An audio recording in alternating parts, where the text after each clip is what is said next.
Today on InvestTalk, we talked about how to protect yourself during the holidays against scams, answered questions on CCJ, CHDN, and RYI, and then ended the day talking about the potential impact on who Donald Trump chooses as the next Treasury Secretary.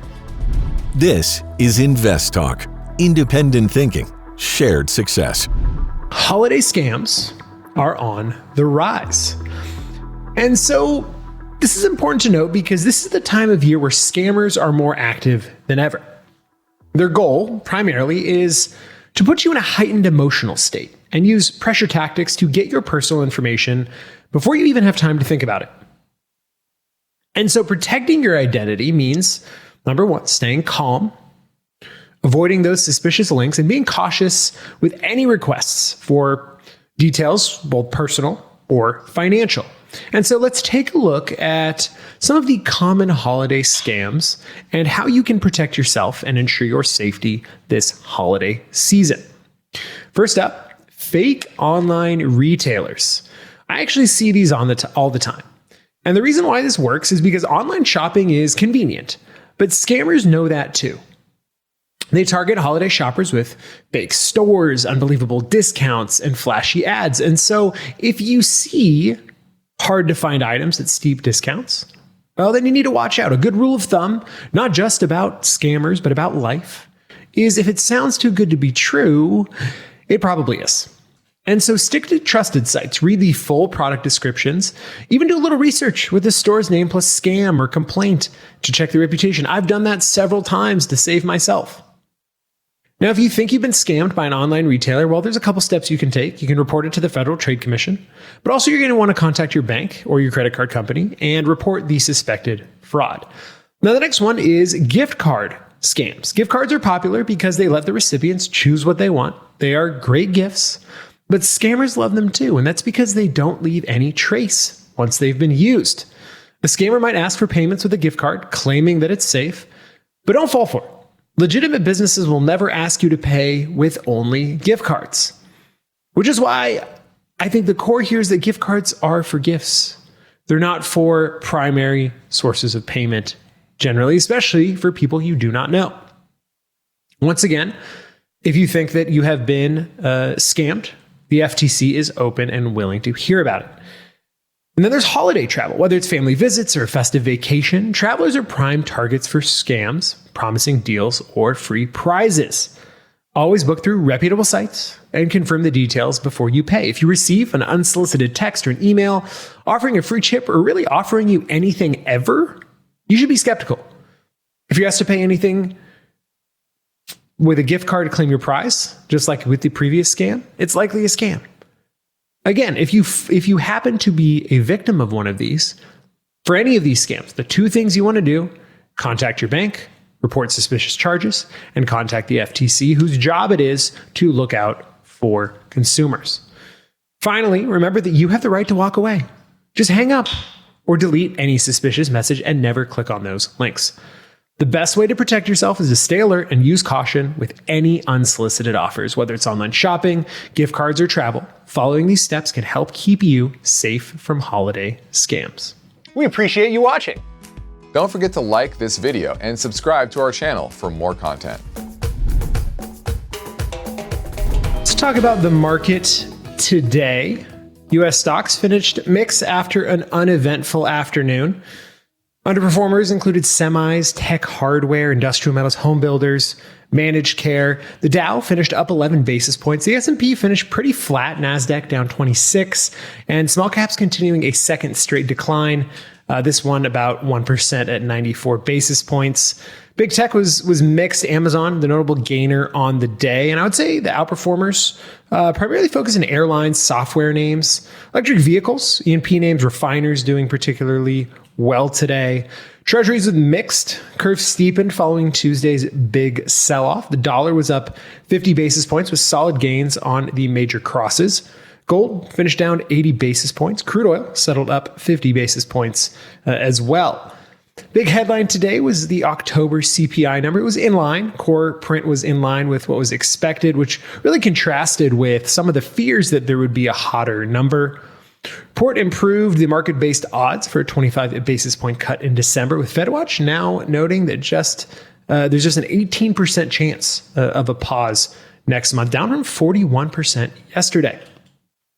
That also comes off some hawkish repricing around Fed rate cut path recently, as inflation has reemerged as a key focus in terms of the last mile of beating down the battle with inflation over the past 2 years, but also concerns around potential policy from the Trump administration and how that could bring a resurgence of inflation.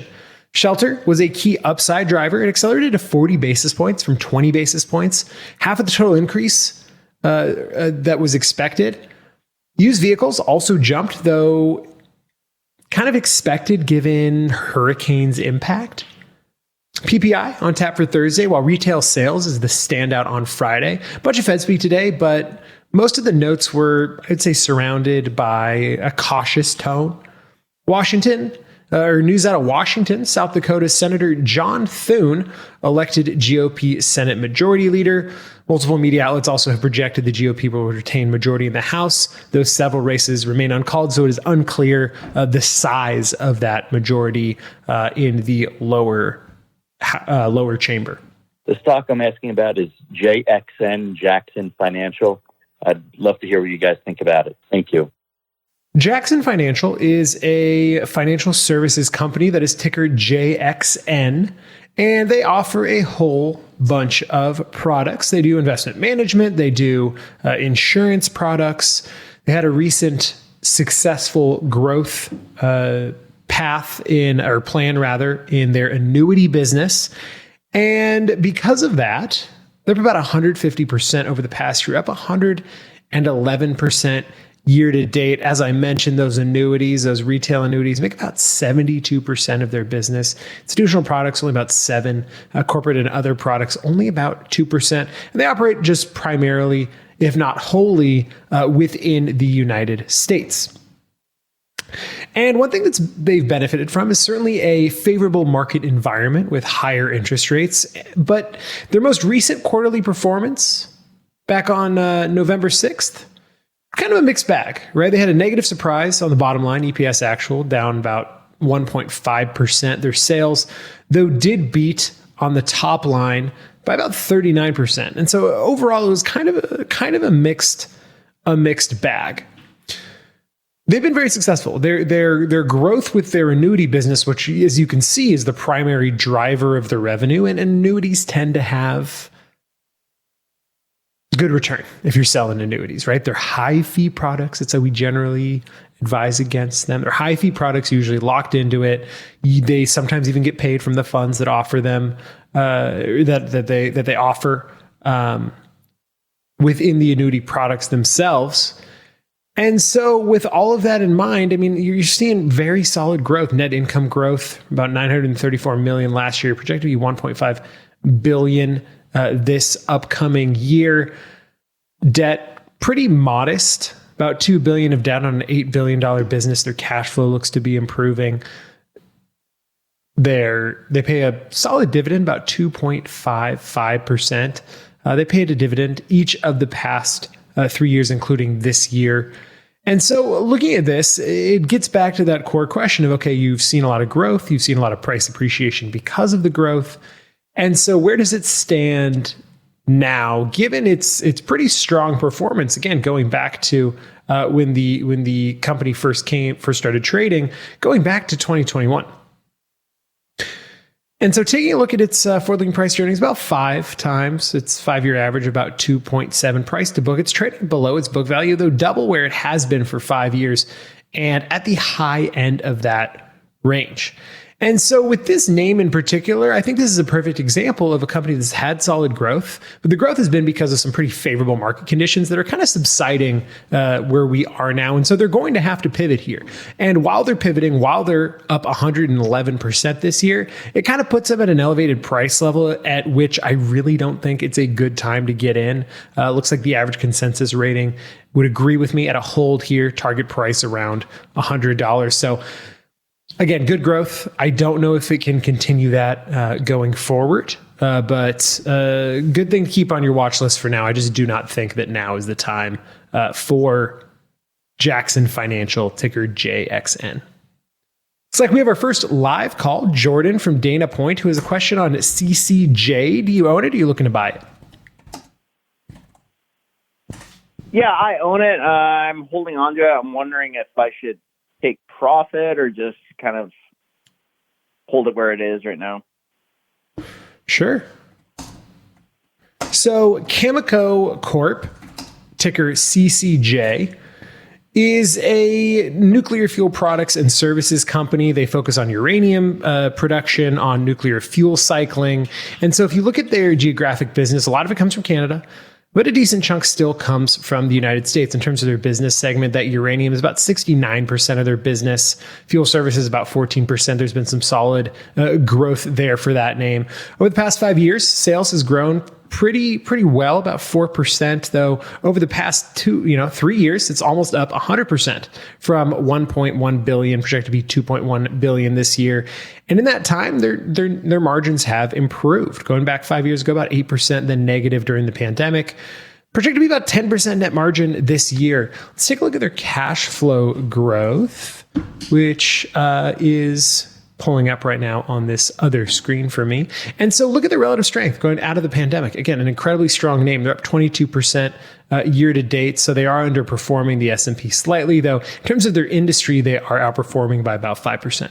Now for debt, very modest, under $1 billion on a $23 billion market cap company. They pay a small dividend. Their cash flow has been improving, and their earnings have been upgraded, I'd say, pretty consistently since January.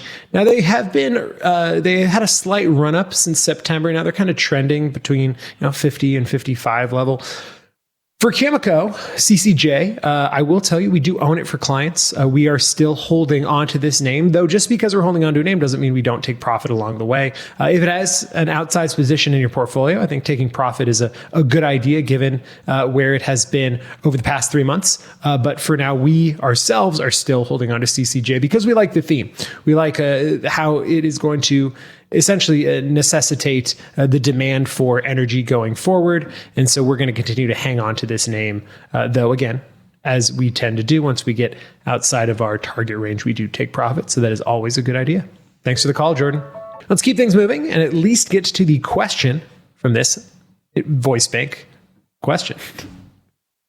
Hey, hello. I'm thinking of buying some shares of this stock. I would love to hear your opinion on owning this stock. The stock is SCCO.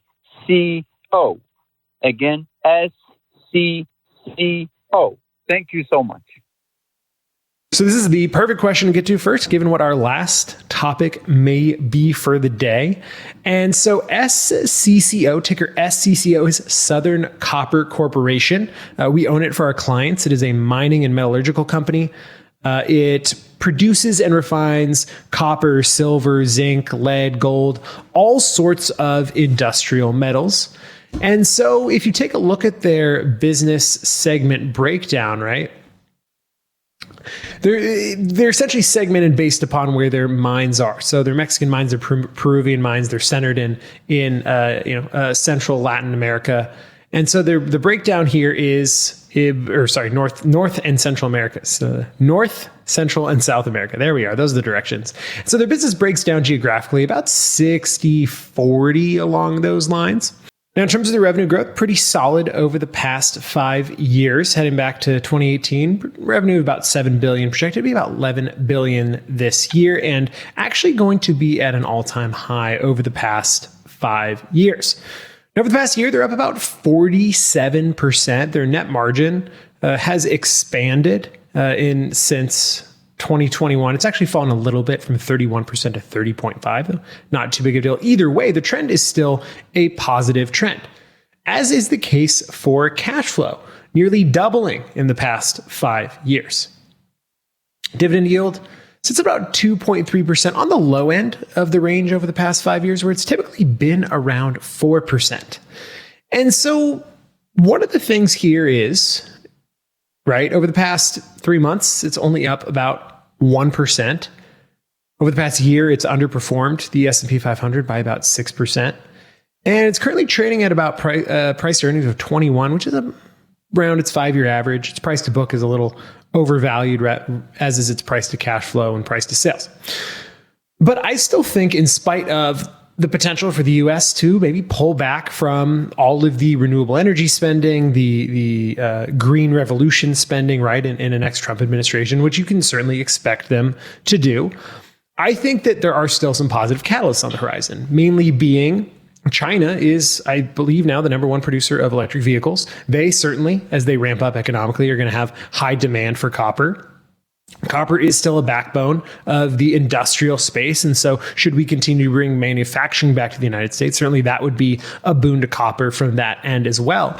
And so we hold SCCO for clients. We hold it from a long-term perspective. We think the long-term case for copper is bullish. It doesn't necessarily mean in the short term that it's not going to perform at the market level. But SCCO has shown that when copper does well, it kind of gives you a levered bet on copper there. So long as they have strong profitability, which they have strong and improving cash flow, which they have. Their earnings have been upgraded. They have very little debt, only about $7 billion on an $81 billion market cap company. Again, there are some things that may be weighing down its profitability in the short term, but we still think the medium to long term base case for copper in general is positive, and therefore for Southern Copper as well. Thanks for the call. Let's go to John in San Jose. There's a question about NVIDIA. Do you own it, or are you looking to buy it? Well, I'm a pattern day trader. I love it. I have made a ton of money with it. But I think they announced earnings, I believe it's on the 25th. And with all the craziness with the election and everything, I was just seeing what your opinion was. I love your show. Been listening to you for a long, long time. Well, thanks for being a loyal listener. We definitely appreciate that over here. And I don't think I have to remind any of our listeners what NVIDIA does or their track record of incredible price appreciation. Certainly over the past year, they're up 200%, up 195% year to date after that drawdown towards the end of last year. And the reason they do this is because, well, they keep pumping out some incredible growth numbers quarter after quarter. Looks like their most recent, or their next report rather, is actually due the 20th. Just to correct your calendar there. I don't want you to get the wrong date out of that.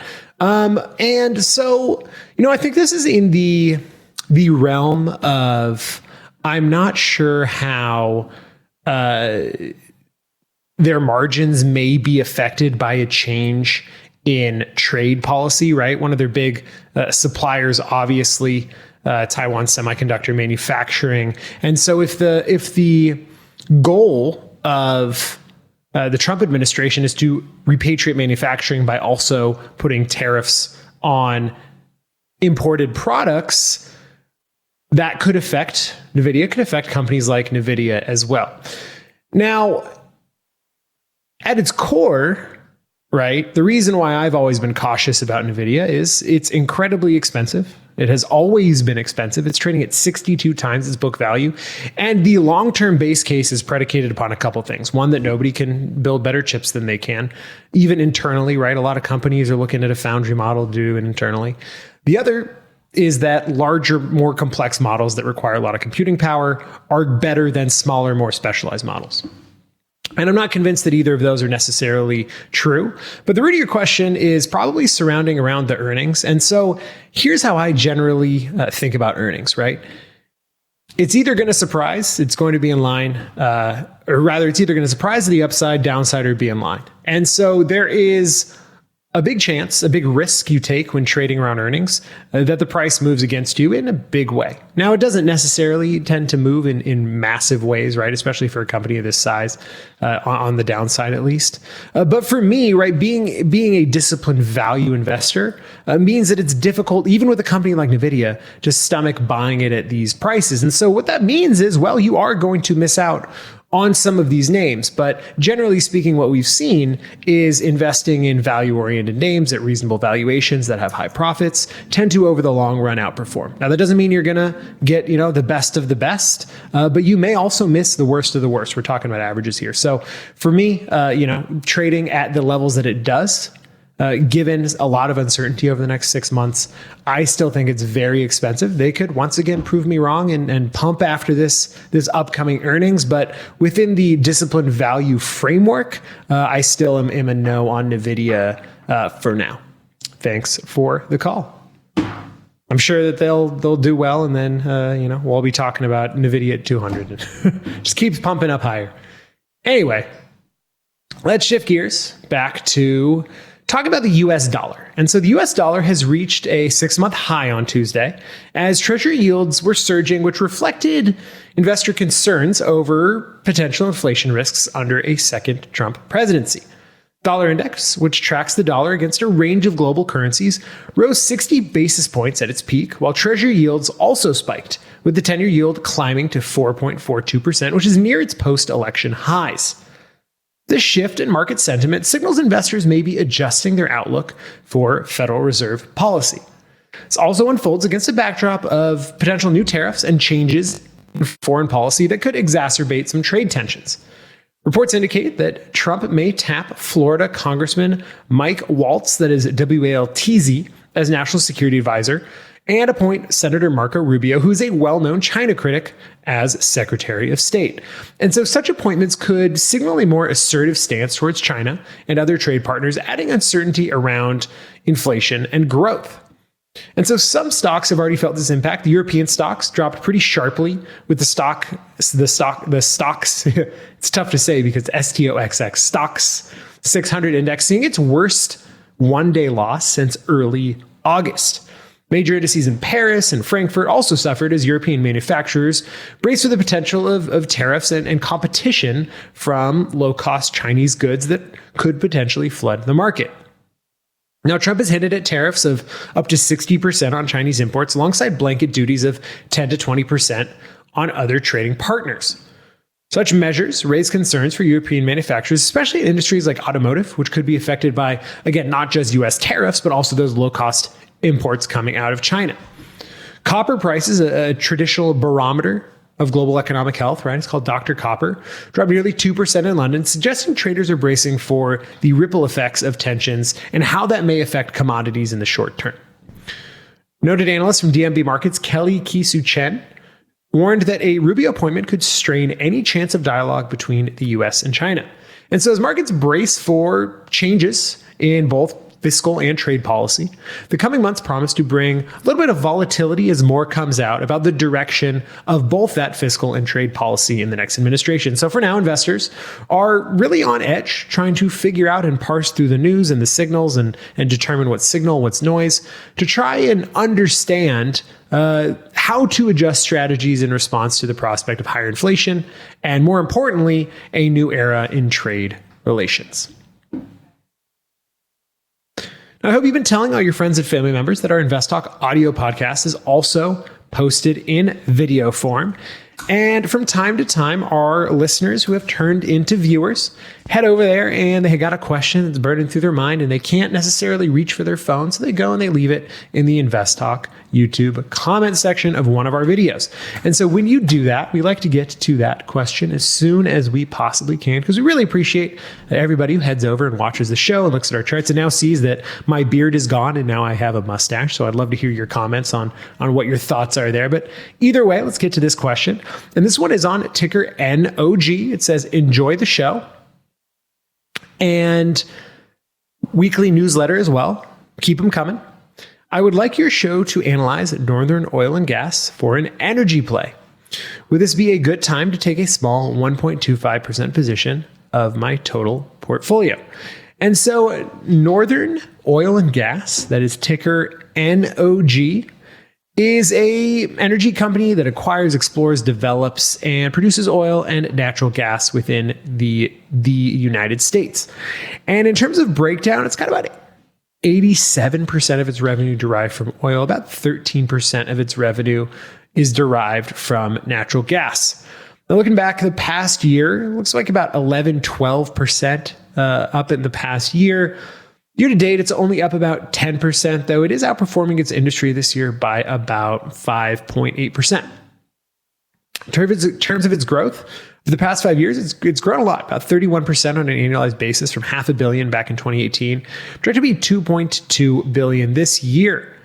Net income has also grown from about $144 billion, projected to be about $450 billion this year, though it is noted that net margin has fallen in about half, actually more than half, down from 48%, almost 50% down to 20.2% this year. Now, they have a decent amount of debt, about $2 billion in debt on a $4 billion market cap company. Their dividend yield is about 4%, which is really double of what it has been, with the exception of 2023. It usually ranges, around that 2% range. And dividend per share has actually increased since they started paying a dividend back in 2021 from 16 cents but to about $1.62 per share. Now, one thing that I do not like is that, as well as having a lot of debt, they've issued a lot of shares. They doubled their shares outstanding, more than doubled, from 40 million outstanding to 100 million in just over 5 years. And cash flow has grown at a steady pace, though nothing crazy, nothing really to write home about, in my opinion. Now, it's been ranging since about July, when it dropped off to about $32. Now it's been ranging from anywhere between, it dropped off to $38. It's been ranging from about $36 to $40 for quite some time now.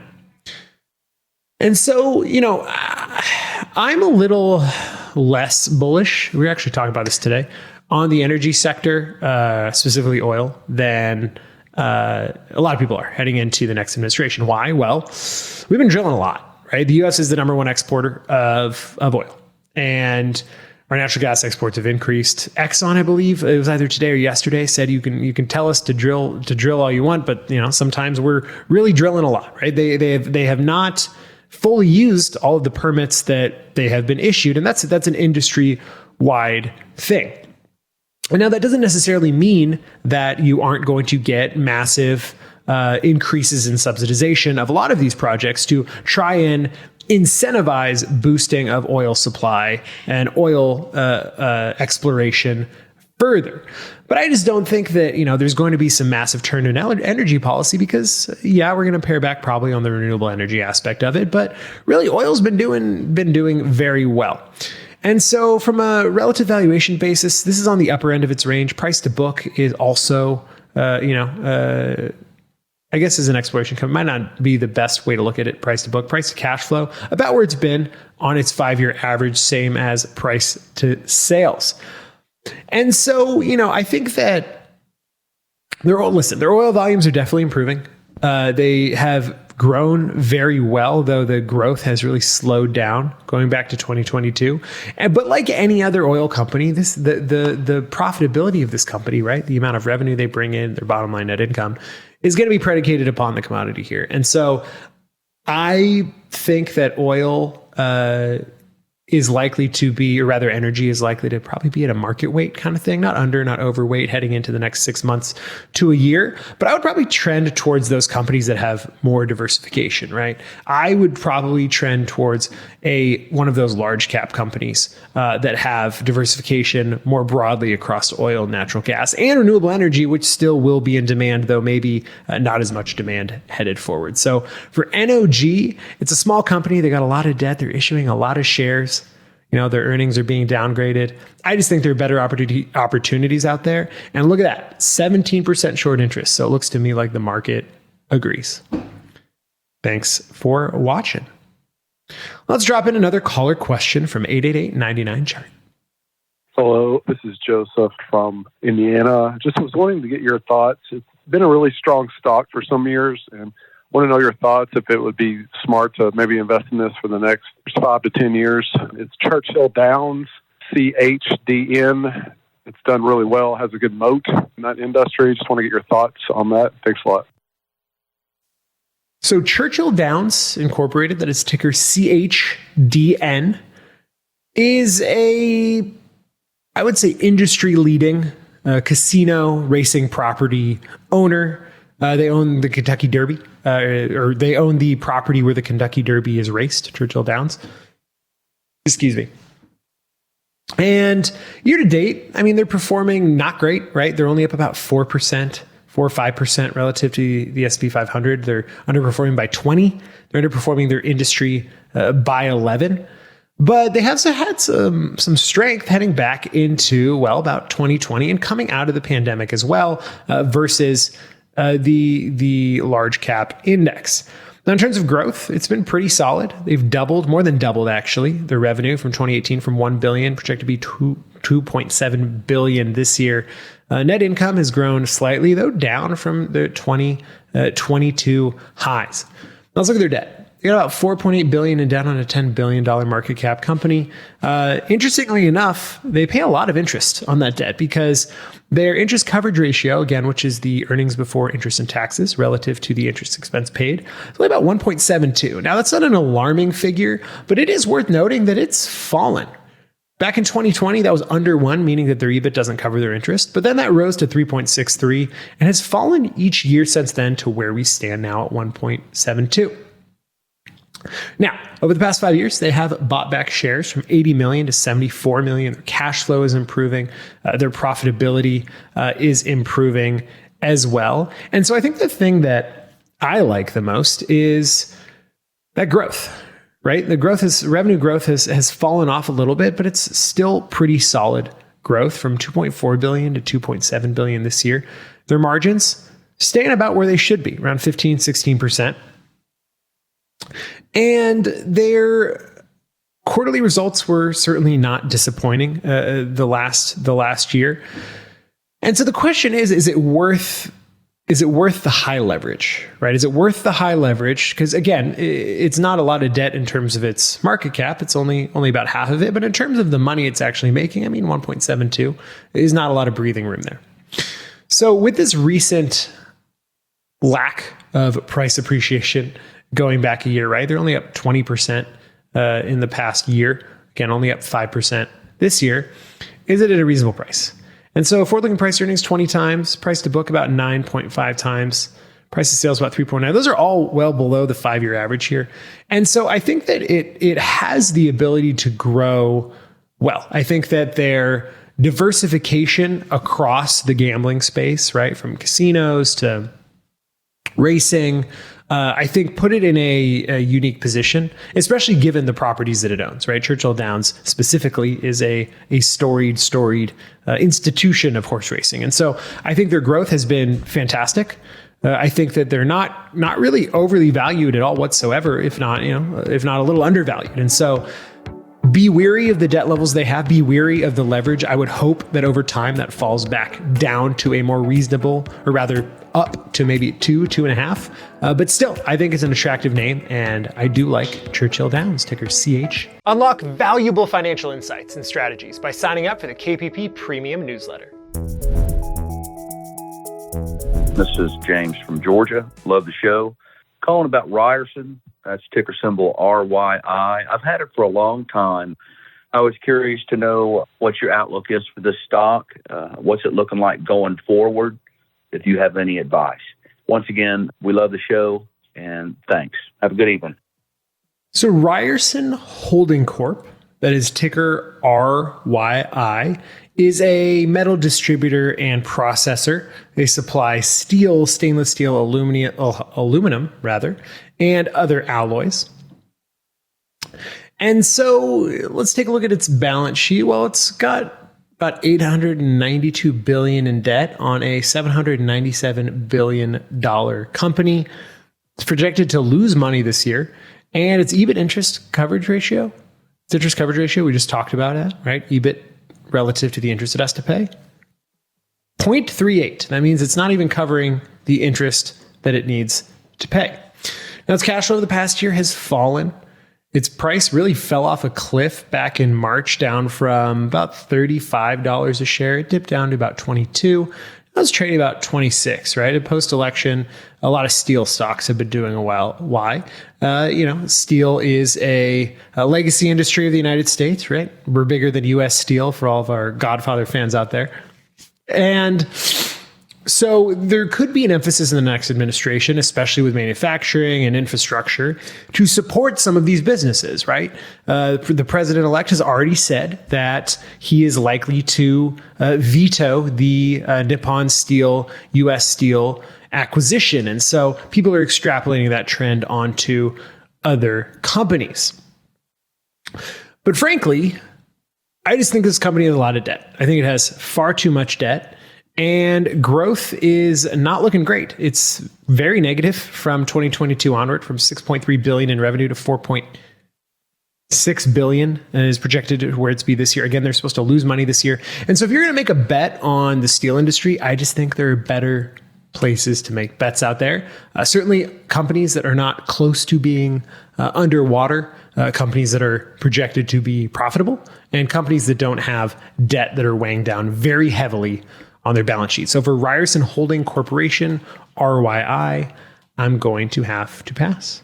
Thanks for the call. According to Donald Trump's transition team, top business leaders are eager to work with him in his second term. Howard Lutnick, CEO of Cantor Fitzgerald and co-head of Trump's recruitment team, boasts of contact with the top 150 business people in the country. And many high-profile names are circulating for roles, including an important one, which is Treasury Secretary. Though some have declined, clear frontrunners are emerging, and each of them has different economic priorities that could potentially help shape, craft, and execute the Trump agenda. The top of the list is Scott Bessent, head of Key Square Capital. Bessent's chances surged after a weekend meeting with Trump at Mar-a-Lago, and he has a lot of key Trump advisors backing him. He's aligned with Trump's economic vision, favoring deregulation and lower corporate taxes and tariffs. And so one key thing to know about him is he's also been pretty vocal about fiscal restraint. He labeled the Biden administration's subsidies as a doomsday machine and called for cuts to green subsidies in the Inflation Reduction Act to help curb the deficit.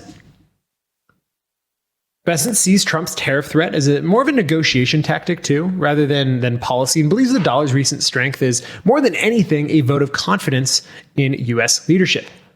Meanwhile, Lutnick himself remains in the running, and like Bessent, he's a seasoned New York finance executive and a Trump supporter that advocates for those same pro-business policies. But I would say the biggest wild card there is somebody who has helped craft Donald Trump's economic policy for years, who was his trade advisor in the last administration, and that is Robert Lighthizer. He was really the architect of Trump's first-term tariffs, who's known for his tough stance on trade. And so his appointment would signal a more protectionist direction, with a potential focus on high tariffs, not as a bargaining tactic, but as something to say. And so as Trump's team narrows down its picks, each choice reflects distinct priorities.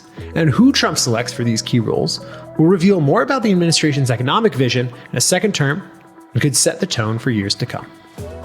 I'm Luke Guerrero, and this completes another InvestTalk program. We thank you for watching, and we encourage you to tell your friends and family members about our free podcast downloads. You can get yours at iTunes, Google Play, and Spotify, as well as watching this podcast in video form on our InvestTalk YouTube channel. And if you haven't optimized the potential of your 401k, guess what? We can help you there too. Just head over to investtalk.com to get started. Independent thinking, shared success. This is InvestTalk. Good night.